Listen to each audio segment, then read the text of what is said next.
माझी एक मैत्रीण आहे जी माझी मुख्यमंत्री आहेत, ज्यांचं मी इथे नाव नाही घेऊ शकत. त्यांची अख्खी फॅमिली बरेच वेळेला जाते अमावास्येला तिथे. त्यांच्यासोबत ती गेली होती आणि मध्यरात्री 12 नंतर तिने त्यांच्यासोबत दर्शन घेतलेलं आहे आणि तिचा असा चुटकीसरशी प्रॉब्लेम जो वाटत होता सुटणार नाही तो सुटलेला आहे. त्या मंदिरामध्ये गेले अनेक वर्ष लोक एस्पेशली अमावास्येला जातात आणि त्यांचे आर्थिक अडचणी म्हण किंवा इवन तुम्हाला ऐश्वर्य हवं आहे, तुम्हाला भरभराट हवी आहे, असेही लोक तिथे जातात. फक्तच काही आर्थिक अडचणीसाठी जातात असं नाही. कुबेर भंडारी या ठिकाणी जे शिवलिंग आहे ते कुबेरांनी स्थापित केलेलं आहे. नावेमध्ये उभी होते आणि त्या पायऱ्यांवरती एक आजी एक दिवा त्यांनी लावला होता आणि त्याच्यामध्ये त्या कापूर घालून घालून तो दिवा तेवत ठेवत होत्या आणि त्यांनी त्या अशा काही म्हणजे 7-8 फूट तरी लांब असतील. त्यांनी तो दिवा घेतला आणि असं सगळीकडे जे आपण त्याचा वात हे करतो ना, तर त्याची ऊब मला जाणवली. एवढ्या छोट्या दिव्याची ऊब जाणवली. अच्छा, म्हणजे नावेच्या पलीकडे कुबेर भंडारी जे बडोदा जिल्ह्यात आणि इकडच्या साईडला पोयचाला नर्मदा जिल्हा. माझा जो मोबाईल होता, जो माझा अत्यंत जीवापाड जपलेला मोबाईल, इतका चांगला मोबाईल, तो खाली वरनं धाडकन खाली पडला आणि अगदी पाषाणावर पडला आणि तो ब्रेक झाला. अरे मग मोठं संकट नाही का टळलं. हो, या व्यतिरिक्त नानी मोठी पनोती म्हणून तिथे एक जागा आहे. पुरातन मंदिर आहे, पांडव कालीन मंदिर आहे, नर्मदेच्या काठी आहे. काय नाव म्हणालात परत एकदा? नानी मोठी पनवती. अच्छा. नानी म्हणजे छोटी, मोठी म्हणजे मोठी. नानी म्हणजे 2.5 आणि मोठी म्हणजे 7.5. काही इथे थांबूयात आपण. अन्न, वस्त्र, निवारा ह्या माणसाच्या आपण मूलभूत गरजा म्हणतो, पण या मूलभूत गरजा पूर्ण करण्यासाठी सुद्धा लागते ती गरज पैशांची. म्हणजेच या मूलभूत गरजांच्या मुळाशी आहे तो पैसा. हा पैसा, ही समृद्धी मिळवायला व्यक्ती सर्वतोपरी प्रयत्न करते, कर्म करते. पण या कर्माला थोडी दैवाची, थोडी धर्माची जोड मिळावी, नशिबाची जोड मिळावी म्हणून सुद्धा इच्छुक असते. यासाठी मग ज्योतिषांनी सांगितलेले उपाय केले जातात. पाश्चिमात्य ज्योतिषांनी सांगितलेले स्विचवर्ड्स म्हटले जातात. पण एक वर्षानुवर्षे एक पारंपरिक श्रद्धा आहे हिंदू धर्मात की काही विशिष्ट मंदिरांना भेट दिली, दर्शन घेतलं, पूजा केली तर व्यक्तीच्या आर्थिक अडचणी, अडथळे दूर होतात आणि पैसा, समृद्धीची प्राप्ती होते. अशाच एका मंदिराबद्दल आज माहिती द्यायला आल्या आहेत त्रिगुणात्मक ट्रॅव्हल्सच्या फाउंडर राजश्री जोशी. वेलकम राजश्री जोशी. धन्यवाद. सर्वप्रथम अभिजित, तुझ्या यूट्यूब चॅनलचे मला खूप खूप आभार मानायचे आहेत. माझा तुझ्या या चॅनलसोबतचा मागचा पहिलाच पॉडकास्ट होता नवग्रह मंदिरांविषयीचा आणि तो सुपरहिट झाला. ॲक्च्युली मला बऱ्याच लोकांचे कॉल्स आले यात्रेविषयी माहिती, मंदिरांविषयी, मंदिरांविषयी माहिती, ह्या संदर्भात माहिती करून घेण्यासाठी बऱ्याच लोकांचे कॉल्स आले. सो जी माहिती लोकांपर्यंत पोहोचण्याचा आपण प्रयत्न केला तो चांगल्या प्रकारे लोकांपर्यंत पोहोचलेला आहे आणि खूप उत्तम प्रतिसाद मिळालेला आहे. सो त्याच्याबद्दल तुझे खूप खूप धन्यवाद. धन्यवाद. तुमची पहिली यात्रा झाली मग ती नवग्रहाची? झालेली आहे. पहिली यात्रा आमची झालेली आहे. आता त्या सुरूच राहतील. असं कोणतं मंदिर आहे जिथे व्यक्ती गेली, दर्शन घेतलं तर त्यांच्या आयुष्यातील आर्थिक अडथळे, अडचणी दूर होतात? गुजरातमध्ये कर्नाली या गावामध्ये, बडोदा डिस्ट्रिक्टमध्ये कुबेर भंडारी नावाचं मंदिर आहे. नर्मदेच्या काठी आहे. अच्छा. त्या मंदिरामध्ये गेले अनेक वर्ष लोक एस्पेशली अमावास्येला जातात आणि त्यांचे आर्थिक अडचणी म्हण किंवा इवन तुम्हाला ऐश्वर्य हवं आहे, तुम्हाला भरभराट हवी आहे, असेही लोक तिथे जातात. फक्तच काही आर्थिक अडचणीसाठी जातात असं नाही. पण त्या मंदिरामध्ये गेल्यावरती तुम्हाला नक्कीच अनुभूती येते. पण आता तुम्ही कुबेर भंडारी म्हणालात तर मग आपण सगळंच लक्ष्मीपूजनाच्या दिवशी दिवाळीला कुबेर पूजन करतो किंवा कुबेराचं सगळ्यांनाच एक नाव माहिती आहे. पण नक्की कुबेर कोण होते, नक्की कुबेर कोण आहेत असं म्हणायला पाहिजे. तर नक्की कुबेर म्हणजे कोण? कुबेर म्हणजे अख्ख्या जगाचे खजिनदार आहेत, लोकपाल आहेत. त्यांना हा दर्जा खुद्द महादेवांनी दिलेला आहे. तसंच ते रावणाचे सावत्र भाऊ आहेत आणि रावणाच्या आधी ते लंकाधिपती होते. ब्रह्मदेवाचे ते पणतू आहेत आणि पुष्पक विमान हे बेसिकली त्यांच्याकडे होतं सुरुवातीला.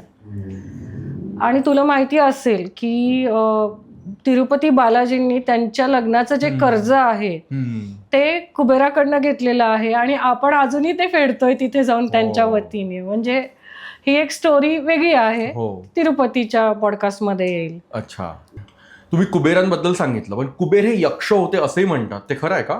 हो, तसंच कुबेर हा एक यक्ष देखील होता. अच्छा, म्हणजे यक्षही होता आणि रावणाचा भाऊ सुद्धा होता, सावत्र भाऊ.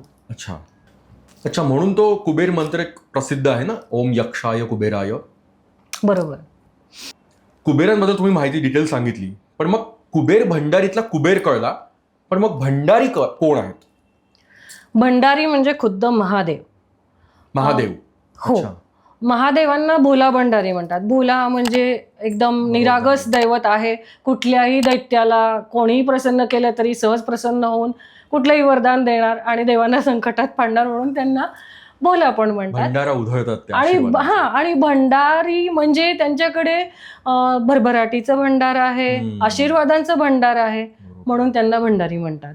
म्हणून कुबेर भंडारी. म्हणून कुबेर भंडारी, कारण कुबेर आणि भंडारी यांचं तिथे एकत्र मंदिर आहे. म्हणजे एकाच गाभाऱ्यात नाहीये. महादेवाचं वेगळं आहे मंदिर आणि कुबेराचा गाभारा वेगळा आहे. अच्छा, कुबेर भंडारी बद्दल मी नर्मदा परिक्रमावासियांकडनं ऐकलं होतं, पण आता मगाशी जे तुम्ही म्हणालात की अमावस्येचं फार महत्व आहे तिथे कुबेर भंडारीला, तर मग ते काय आहे? याच्यासाठी एक आख्यायिका सांगावी लागेल. ज्या वेळेला कुबेर लंकाधिपती होते त्यावेळेला त्यांनी सर्वात कठोर तपश्चर्या करून महादेवांना प्रसन्न करून घेतलं. महादेव प्रसन्न झाल्यानंतर त्यांनी त्यांना जगाचे, अख्ख्या विश्वाचे लोकपाल आणि विश्वाच्या संपत्तीचे रक्षक हा दर्जा दिला. त्याचबरोबर त्यांना यम, इंद्र आणि वरुण देव यांचाही दर्जा त्यांनी दिला. अच्छा. आता रावण थोडासा मत्सरी स्वभाव होता रावणाचा, तर त्यांनी त्यांच्याकडे हे रावणाकडे आणि दैत्य सैन्य मोठ्या प्रमाणात होतं. तर त्यांनी कुबेराकडे मागणी केली लंकेची आणि कुबेरानी आपल्या वडील जे विश्रवा ऋषी होते त्यांचा सल्ला ऐकून लंका रावणाच्या स्वाधीन केली आणि ते अलकापुरी नावाचं हिमालयामध्ये एक स्थान आहे, तिथे जाऊन ते त्यांचं राज्य त्यांनी प्रस्थापित केलं. आणि अत्यंत रम्य असं ते स्थान होतं. तलाव, वेगवेगळ्या बागा आणि अनेक मनोहर तिथे असे ठिकाणं होती. म्हणजे अगदी देवांना हेवा वाटावं. यक्ष गंधर्वांची जागा तशीच असते असं म्हणतात. हो, तशीच ती जागा होती. अगदी देवांनाही हेवा वाटायचा. आता रावणाच्या डोळ्यात हे पण खुपायला लागलं आणि रावणाने परत त्यांच्यावरती आक्रमण केलं, त्यांना पराभूत केलं.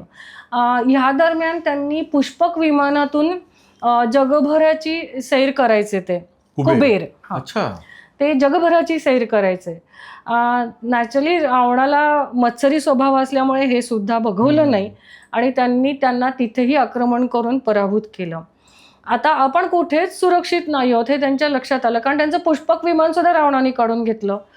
मग त्यांनी परत महादेवांची तपश्चर्या केली, अत्यंत कठोर तपश्चर्या केली परत, आणि त्यांना सांगितलं ही व्यथा. तर आता महादेवांनी त्यांना वरदान दिलं परत की तू आता माझं एक मंदिर स्थापन कर, तिथे रक्षणासाठी अंबा मातेला सुद्धा आवाहन कर. अच्छा.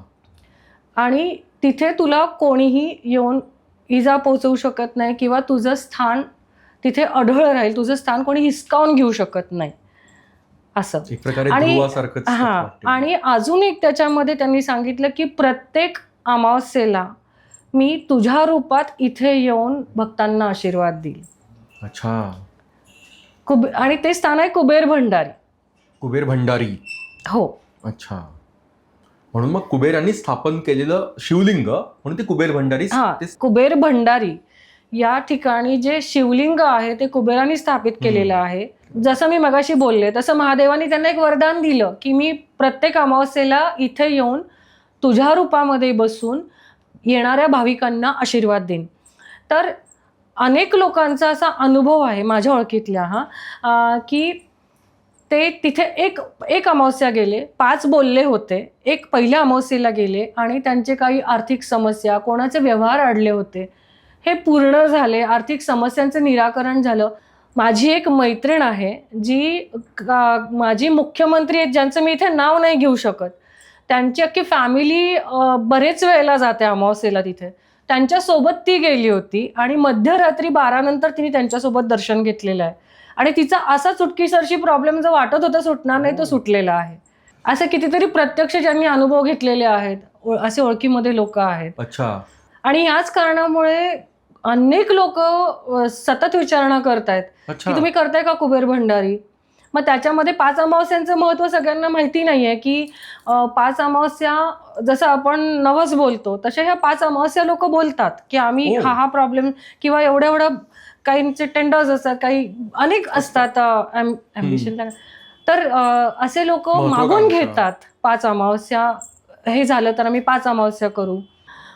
अनेक लोकांचे अनुभव ऐकून कुबेर भंडारी अमावस्या दर्शन याविषयी खूप लोकांनी विचारणा केली आत्तापर्यंत. त्यामुळे आम्ही इथून पुढे नियमित स्वरूपामध्ये कुबेर भंडारी अमावस्या स्पेशल हे करत आहोत आणि त्याची सुरुवात जानेवारी 2026 पासून होत आहे. हो, मस्त. कुबेर भंडारी बद्दल तुम्ही सांगितलं, पण याशिवाय कुबेर भंडारी मंदिराशिवाय आणखी पण काही तिथे आहे का? हो, मुख्य आवारामध्ये भंडारींचं मंदिर आहे, शिवलिंग आहे. त्याच्या मागच्या साईडला नर्मदा वाहते, त्या साईडला खाली गेलं की सुरुवातीच्या काही पायऱ्या उतरल्यावर डावीकडे वळल्या आतमध्ये कालिका मातेचं मंदिर आहे. आता मगाशी मी जे सांगितलं की त्यांच्या रक्षणासाठी महादेवांनी सांगितलं की तू कालिका मातेला आवाहन कर आणि तिथे तुझं ते रक्षण करतील. तर ते मंदिर आहे आणि तिथून परत खाली काही पायऱ्या जातात, जो भुयार आहे, छोटीशी गुहा आहे. त्या गुहेमध्ये या कुबेराचं मंदिर आहे आणि तिथे आपल्याला कुबेराची पोटली विकत मिळते. तर त्या पोटलीमध्ये कुबेर लक्ष्मी यंत्र असतं, त्याच्यानंतर एक चावी असते, जशी खजान्याची चावी, आपण आता खजाना किंवा पैशासाठी जातोय, सो एक चावी असते, गुंजा असतात, गोमती चक्र असतं आणि त्याचबरोबर तिथले एक महंत बसलेले असतात. तर ते तिथल्या मंत्रावलेल्या अक्षता त्याच्यामध्ये तुम्हाला घालून देतात आणि ठराविक वारी त्याची कशी पूजा करा आणि ते तुम्ही तुमच्या तिजोरीमध्ये किंवा पैसे जिथे तुम्ही ठेवता तिथे ठेवा असं ते सांगतात. ते घेऊन यायचं. अच्छा. आणि त्या भुयारात ते असतात, ते महंत बसलेले असतात कायम तिथे. आणि त्या भुयारात कुबेराचं मंदिर आहे. तिथे कुबेराचं मंदिर आहे. समोर छोटंसं शिवलिंग सुद्धा आहे. तिथे नॅचरली असणारच, कारण शिवभक्त आहेत ते आणि हे सगळं जे काय वरदान त्यांना मिळाले ते शंकरामुळेच मिळालेलं आहे.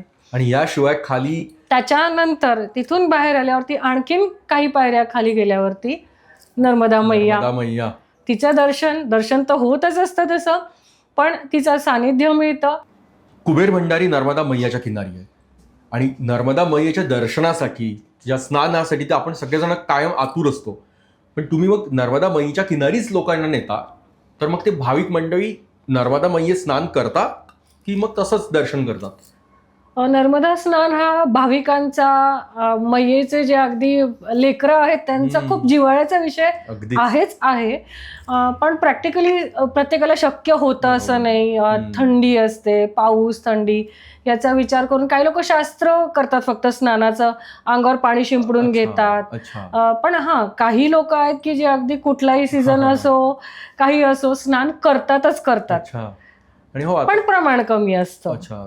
थंडीमध्ये तर मग जरा त्यांना कठीण होऊ शकतं. हो, थंडीमध्ये चांगलंच कठीण असतं, कारण एकतर नदी काठ आणि तिथे धुकं असतं. अगदी नदीच्या पाण्यावरती सुद्धा धुकं दिसत असतं आणि त्याच्यात पाय बुडवायला सुद्धा जायची हिंमत चटकन होत नाही. पण अशाही परिस्थितीमध्ये स्नान करणारे बरेच लोक मी बघितलेले आहेत. मी एक अनुभव सांगेल थोड्या वेळाने. पहिले आपण कुबेर भंडारी बद्दल बोलूया, कारण कुबेर भंडारी हा विषय खूप सुंदर आहे.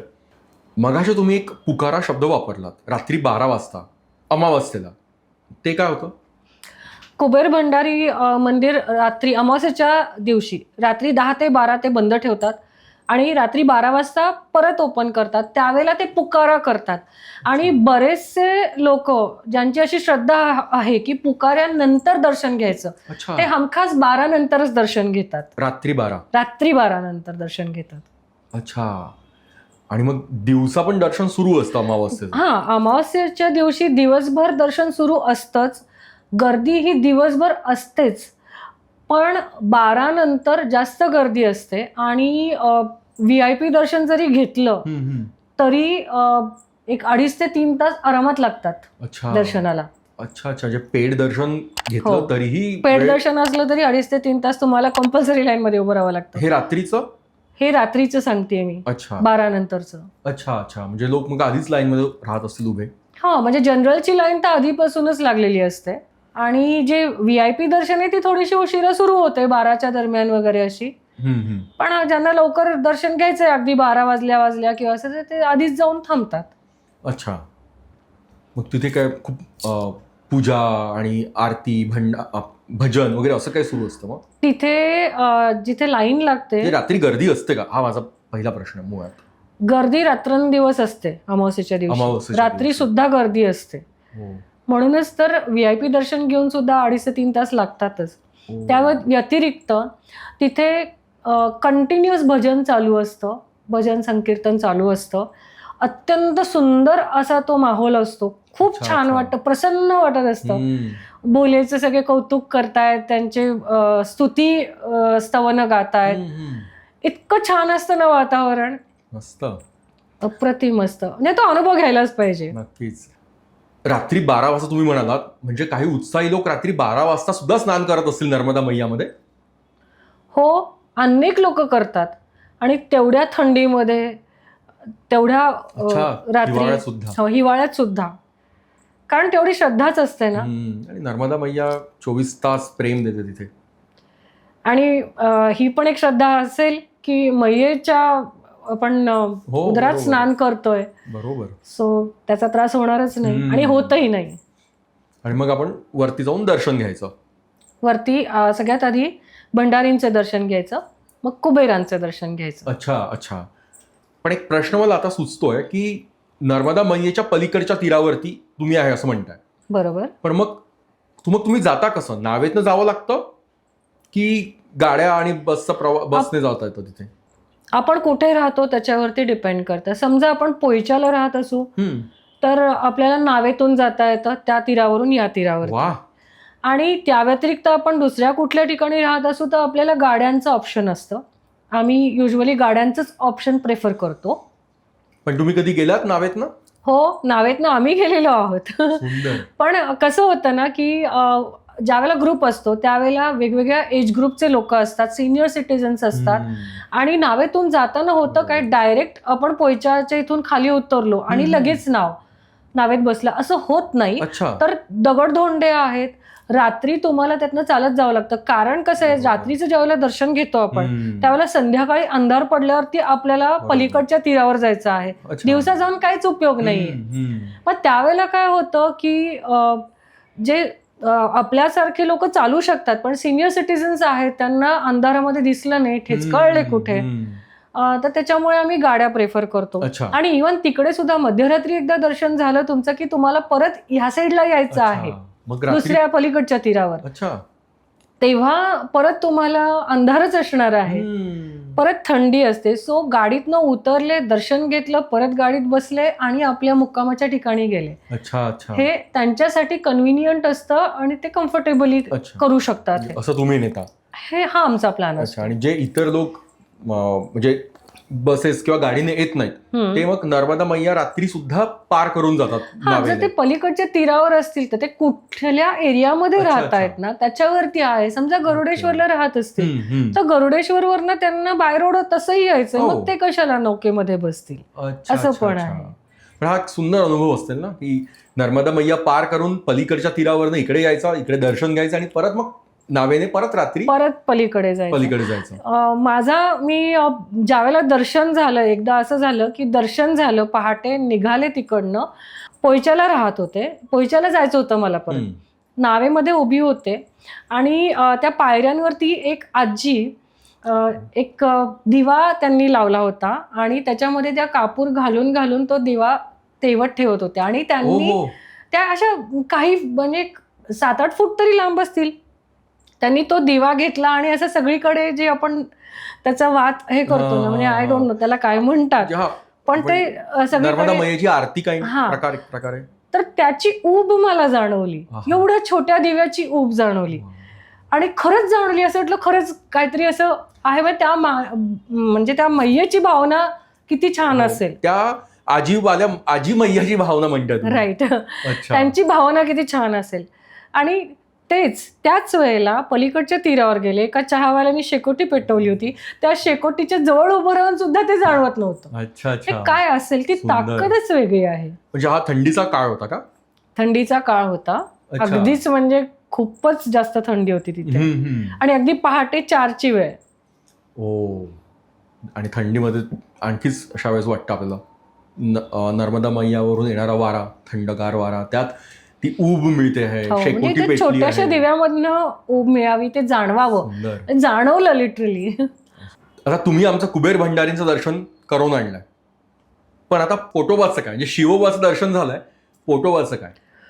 पोटोबासाठी त्रिगुणात्मक ट्रॅव्हल्स आहे ना. सकाळचा नाश्ता, दुपारचं जेवण, रात्रीचं जेवण, 2 वेळचा चहा, हे नेहमीप्रमाणेच व्यवस्थित ऑर्गनाईज केलेलं असतं.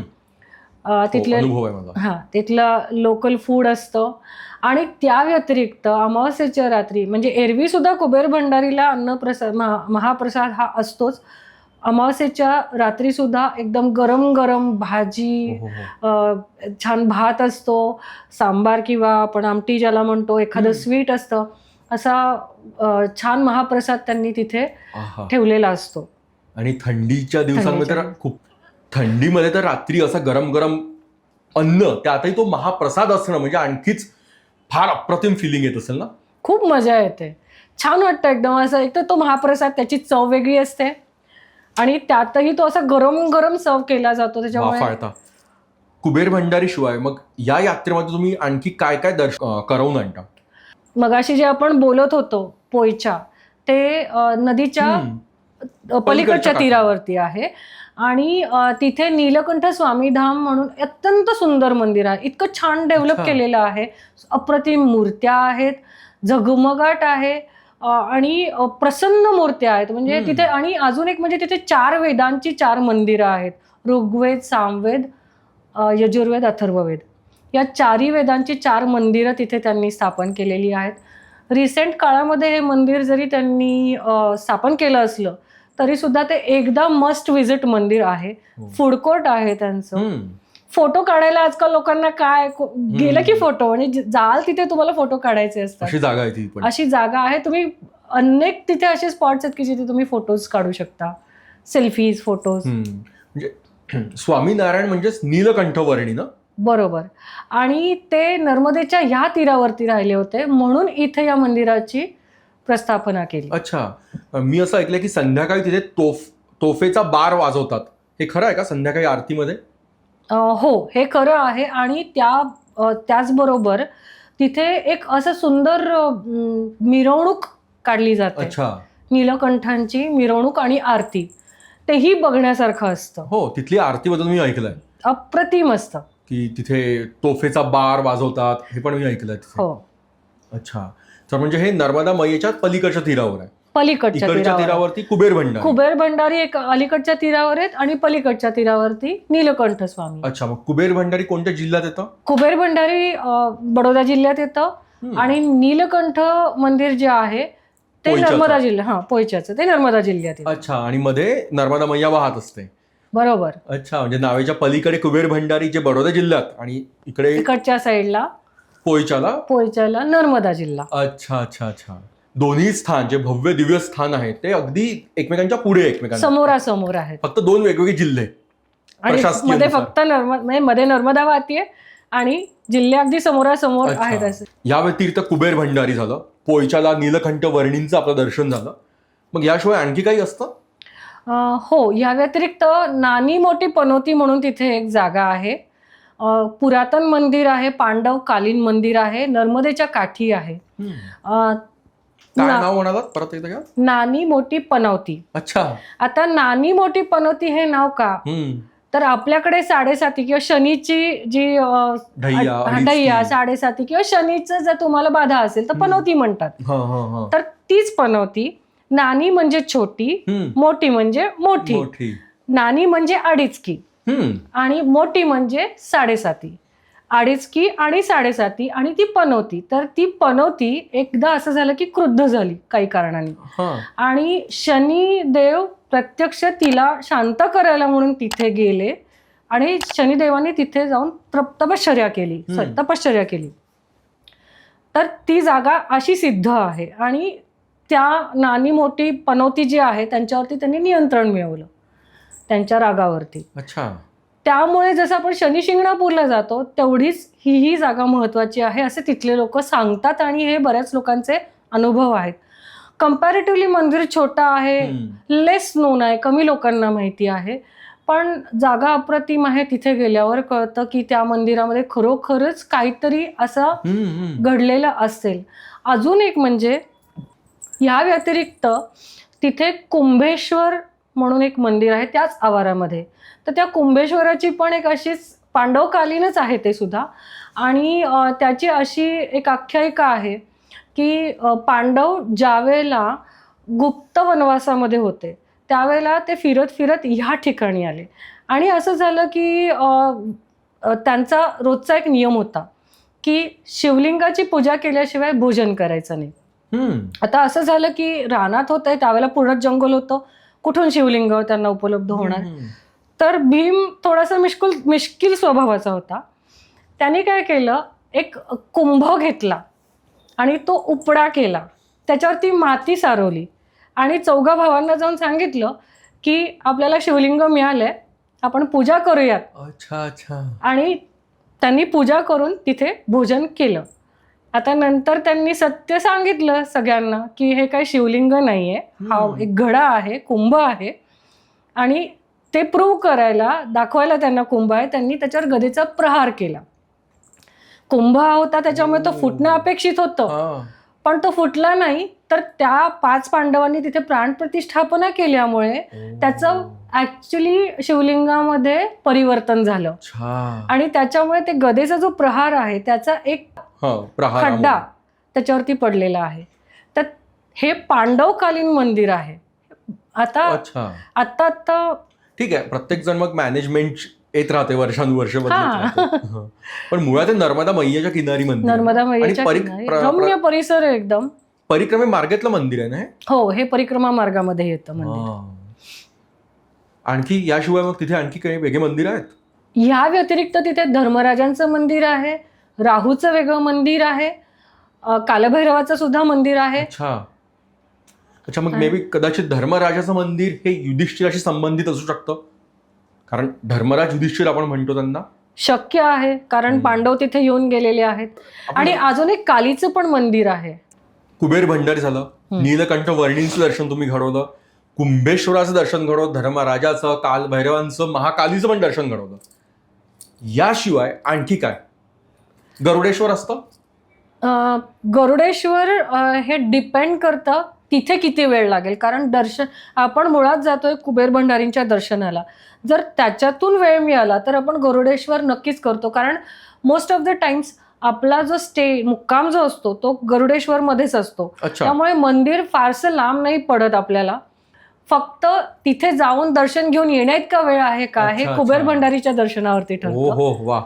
आणि तिलकवाडा असतं का? नाही, ह्या यात्रेमध्ये नसतं. ते नर्मदा उत्तरवाहिनी परिक्रमा, जी चैत्रीय उत्तरवाहिनी परिक्रमा असते एकदिवसीय, सिग्नेचर ट्रिप. बरोबर.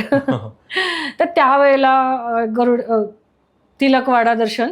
अच्छा, म्हणजे वासुदेव कुटीर, दत्त मंदिर, हो, सप्तमातृका आम्ही सकाळी सुरू करतो. त्यामुळे अगदी पहाटे 4 वाजता असतं. त्यावेळेला मंदिर असेल तर, पण शक्यतो नसतं एवढ्या सकाळी. इथे थांबूयात आपण उत्तरवाहिनीवर जेव्हा पॉडकास्ट करूयात ना तेव्हा हे सगळं आपण बोलूयात. उत्तरवाहिनी तिलकवाडा. निश्चित. ओके. आणि तुम्ही आता मग म्हणा की वेळ सगळ्यात आपण निर्णय घेतो गरुडेश्वरचा, बरोबर, आणि नर्मदा स्नान कोणी इच्छुक असतात कोणी नसतात. मला यावर माझा एक अनुभव आठवलाय. तो अनुभव कसा मी जस्ट सांगतोय, जे काही घडली गोष्ट ती. काही दिवसांपूर्वीच अगदी मी गरुडेश्वरला गेलो होतो, काही दुसरीकडे गेलो होतो आणि गरुडेश्वरला मला फक्त 10 मिनिटं होते दर्शनाला. म्हणजे 10 मिनिटात मला सगळं आटपून परत यायचं होतं. बर. मी दर्शन म्हणजे दर्शनापूर्वी म्हटलं स्नान करावं. मला 5 मिनिटं जरी मिळाली तरी स्नान करतोच. नर्मदा मैयामध्ये स्नान मी कधीच सोडत नाही. तुझाही जिव्हाळ्याचा विषय आहे म्हणजे. प्रचंड. त्याच्यामुळे म्हटलं माझ्याकडे तर 5 ते 3 मिनिटं आहेत नर्मदा किनारी स्नान करायला. आणि जर तुम्हाला आठवत असेल तर पूर्वी असं असायचं की खाली सहजपणे जाऊ द्यायचे. हो. या पायऱ्या नवीन बांधायच्या आधी गरुडेश्वरला. आता पुरामुळे त्यांनी असं केलंय, पण आता त्यांनी बंद केलं तिकडनं. मला माहित नव्हतं.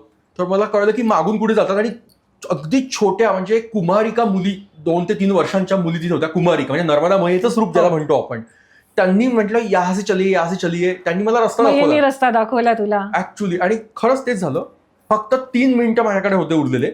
मी इतक्या वेगाने खाली गेलो म्हणजे धावत एक प्रकारे, आणि मोठमोठे शिळा दगड धोंडे, पण पात्रातले दगड सगळे तिथे. त्यातनं मी वाट काढत वेगाने खाली गेलो. पटापट सगळे कपडे कमी केले अंगावरचे आणि स्नान करायला जाणार त्या क्षणी माझा जो मोबाईल होता, जो माझा अत्यंत जीवापाड जपलेला मोबाईल, इतका चांगला मोबाईल, तो खाली वरनं धाडकन खाली पडला आणि अगदी पाषाणावर पडला आणि तो ब्रेक झाला. अरे मग मोठं संकट नाही का टळलं? म्हणजे मैया तुला दाखवत होती की तुला स्नानाची इच्छा आहे, तर तू कसा जा तिथपर्यंत पोहोच, आणि त्याच्यानंतर तुझा हा फोन पडणं आणि तो ब्रेक होणं, कुठलं तरी मोठं संकट हे निश्चित टळलं असणार. असं म्हणताय का? कारण मला पण हा विचार की मोबाईल इतका जीव की प्राण होता माझा आणि तो पडला तिथे. थोडासा ब्रेक झाला काइंड ऑफ. आणि मग मी स्नान केलं. स्नान करून म्हणजे हार्डली 10-15 सेकंद फक्त एक पाण्यात नर्मदा मैयेच्या, आणि मग मी दर्शनाला गेलो. पण तिथून येईपर्यंत आजपर्यंत असं वाटतं यार, मोबाईल, नर्मदा मैयाने माझा मोबाईल का तोडला? अरे मोबाईल असे कितीतरी घेशील, एखादं असं संकट असतं जे तू त्याचं काहीच करू शकला नसतं काय? बरोबर आहे, हा एक विचार. सो एक संकट टळलं असं म्हणताय तुम्ही? असं कितीतरी इन्सिडेंट्स असतात की ज्या वेळेला मोठं संकट हे अशा कुठल्या तरी वस्तूवरती जातं. हे माझं मानणं आहे आणि मी स्वतःही अनेक अनुभव घेतलेले आहेत. आजच्या काळात मोबाईल हा आपल्या आयुष्याचा ऑक्सिजन आहे रे, शरीराचाच अविभाज्य भाग झालाय. तो ब्रेक होणं म्हणजे काहीतरी तुम्ही जे म्हणताय आता क्लिक होत आहे. परत विषयावरती येऊयात आपल्या कुबेर भंडारी. हो. तर मग कुबेर भंडारी ही किती दिवसांची यात्रा असते तुमची? ही जाऊन येऊन 4 दिवसांची यात्रा असते आणि याविषयी माहिती देण्यात येईलच आणि लोक संपर्क करतीलच पॉडकास्ट बघून, जी मला खात्री आहे. तर राजश्री जोशी, मनापासून धन्यवाद. तुम्ही इथे आलात आणि एका नवीन, पूर्णपणे अनभिज्ञ असलेल्या एका नवीन स्थानाची माहिती सांगितलीत. काही लोकांना माहिती असेल सुद्धा कुबेर भंडारी, पण बहुतेकांना कुबेर भंडारी म्हणजे काय हे माहीत नव्हतं. आणि तुम्ही खूप सुंदर विस्तृतपणे इत्तंभूत त्याची माहिती सांगितली. तुमचा कशी रूपरेषा असते कार्यक्रमाची तीही सांगितली. आणि माझी मनापासून शुभेच्छा आहे, इच्छा आहे की तुमची येत्या 2026 जानेवारीमध्ये, ज्या तुम्ही म्हणालात की पहिल्या अमावस्येपासनं, नवीन वर्षाच्या अमावस्येपासनं ही कुबेर भंडारी यात्रा सुरू होते. असे 5 अमावस्या आणि अशा अनेक अमावस्या तुमच्या होत, अशी मनापासून इच्छा आहे. तर राजश्री जोशी, तुमचा मनापासून धन्यवाद. नवीन वर्ष तुमच्यासाठी आणि सर्व भारतीयांसाठी, संपूर्ण जगासाठी खूप मस्त जावो, यासाठी मनापासून शुभेच्छा. तुझ्या शुभेच्छांसाठी धन्यवाद. तुझ्या यूट्यूब चॅनल च्या माध्यमातून मी इथे येऊन माहिती देऊ शकते. I am really grateful to you. बऱ्याच लोकांना ऑब्जेक्शन आहे ॲक्च्युली, मध्ये मध्ये इंग्लिश येतं, पण जे कन्व्हे आतून करताना जी लँग्वेज येते आणि अनफिल्टर्ड बोलतो, न ठरवून नाही काही बोलत आपण. त्यामुळे I am really grateful to you. याही पुढे आपल्याला पॉडकास्ट करायचेच आहेत. अभिजितच्या यूट्यूब चॅनलला लाईक, कमेंट, सबस्क्राईब करा. जय कुबेर भंडारी. नर्मदे हर.